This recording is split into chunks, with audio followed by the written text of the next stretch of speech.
So, hello guys, good morning. So, ito, may nire-repair tayong Toyota Hiace radio. Walang lumalabas na volume. Ayan. Walang volume. Ayan guys. So, upon checking dito guys, sa natin speaker dito,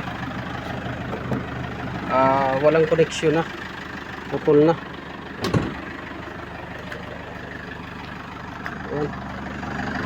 Ayan o, ito yung connection niya ito sa ayan o, connection niya yan guys sa speaker. Pinutol na nila, pinundim na nila yung connection dito sa speaker. Ayan,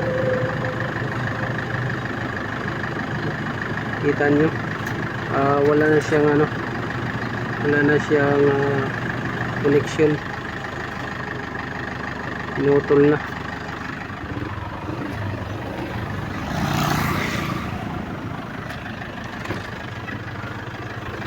Tapos dito may connection pa dito, pero sira na yung speaker, nabasa, pinasok ng tubig, sira na, nabasa siya.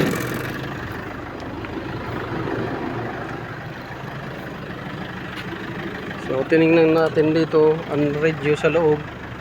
So kahit na confirm natin dito at saka doon sa kabila na hindi na talaga siya gagana, gawa ng dito sa left side putol ang connection, putol connection sa left side. Tapos doon sa right side ay nasunog dahil nabasa ng ulan, pumasok. So ngayon dito tayo sa loob. Ito naman yung radyo, tatanggalin natin para ma-check yung likuran niya kung mayroon bang problema. So ayan, na-check natin yung likuran. So wala naman siyang sunog dyan, wala siyang sunog, walang sunog yan. Tapos yung harness niya dito ay wala naman tayong napansin na dumikit sa bakal o nag-short. So wala tayong nakita na abnormalities like nasunog na wire, dumikit sa dashboard frame, kumiskis, nasugat, nag-short. So wala, balot na balot naman siya. Ngayon itong radio, ngayon titingnan natin doon dahil ang kulay doon puti at saka pula. Dito kailangan may puti at saka pula sa loob or sa likuran ng radio.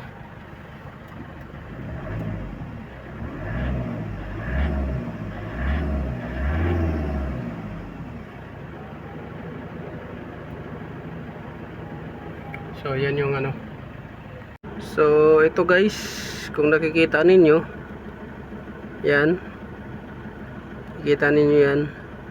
So itong pula at saka puti, speaker wire yan sa left side, speaker wire sa left side dito sa driver yan. So yan yung connection, pula at saka puti.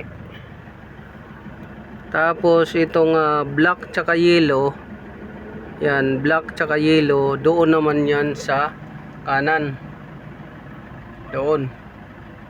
So yan yung connection niya. So ito yung sa mga speaker, white red, magkaparis yung white red dito sa left side speaker, black yellow doon sa right side. So dito pinutol na nila, doon naman is nasunog dahil nabasa. So yan yung so ang magandang gawin dito ay bilhan na lang bago ng speaker na sakto dyan. Tapos linyahan uli nito. Dito nakukuha, hindi na doon sa harness. So yan yung remedy na gagawin natin. So ayan, babalik na natin to. At may gagawin pa tayong isa, wiper washer, wiper blade motor. So yun, sana nakatulong to sa inyo. Pwede nito bypassan, galing na dito. Wag na ninyong idaan doon sa harness, diretso na dito, pagapang na lang sa ilalim ng dashboard hanggang doon sa speaker. So yun, this is Otto Boyson.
So hello guys, good morning. So welcome back to my YouTube channel. This is Otto Boyson.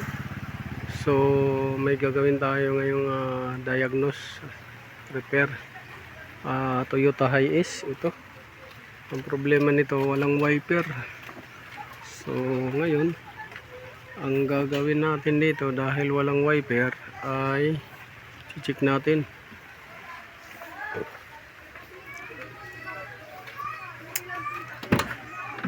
So dito guys, upon checking dito, mayroon dito fuse box dito sa ilalim. Yan, mayroon din doon fuse box sa kabila. Intact yung fuse at saka relay. So okay naman yung fuse at saka relay, walang problema. So chinik natin isa-isa ang fuse at saka relay. Doon sa kabila, check din isa-isa ang fuse at saka relay. At saka itong combination switch, ito okay naman. Pero pagdating dito sa motor, ayaw gumana ng motor. So may output siya, pero ayaw gumana ng motor. So tinanggal na natin ang wiper. Ngayon pakita ko sa inyo. So ito yung wiper guys, ito yung mechanism niya. Ang dahilan kung bakit ayaw gumana, stuck up yung mechanism niya. Hindi gumagalaw itong mechanism. Ito, stuck up. So yan yung isang dahilan kung bakit ayaw gumana ng wiper. Ito matigas, hindi maka-move itong bracket niya, itong arm bracket niya. Tsaka doon sa kabila na arm bracket, ayaw din. So stuck up, isang dahilan yan. So pangalawa, ang dahilan itong motor. Ito. So ang dahilan nito guys ay nasunog. Kaya ayaw nang gumana. Ayan oh, sobrang itim na nung magnetic wire niya sa loob. Magnetic wire niya sa loob, itim na itim na. Yan o, sa rotor. Naapektuhan pa pati itong housing niya sa may carbon brush, nasunog din ng itim. Sunog. So ayaw gumana dahil dyan. So ang nagiging dahilan nito guys, sa umpisa talaga, ang nagiging dahilan nito dahil kung laging maulan, ito siya mag-stack up to, itong shafting niya. So hindi gagalaw tong bracket na to, at doon hindi rin gagalaw. So ang tendency, mapipersa yung motor na aandar siya, pipilitin niya hanggang sa masunog siya. So ito yun ang nangyari, nasunog, hindi na ma-repair dahil puro sunog pati itong kabila. Yan. So ang remedyo nito ay wala, or pwede ito i-rewind, pero mas maganda bilhan na lang ng bago. Itong ano na to, bilhan na lang siya ng bago. Tapos ito ibo-blowtorch to hanggang sa matuno yung bakal at gumalaw siya. Ito, dahil naka-stack up talaga siya, hindi siya mapihit. So yun lang guys ang nagiging dahilan yan. Simula dito sa dahilan na to, pag stack up ng arm, wiper arm mechanism, nasunog yung motor. So walang wiper yung IS.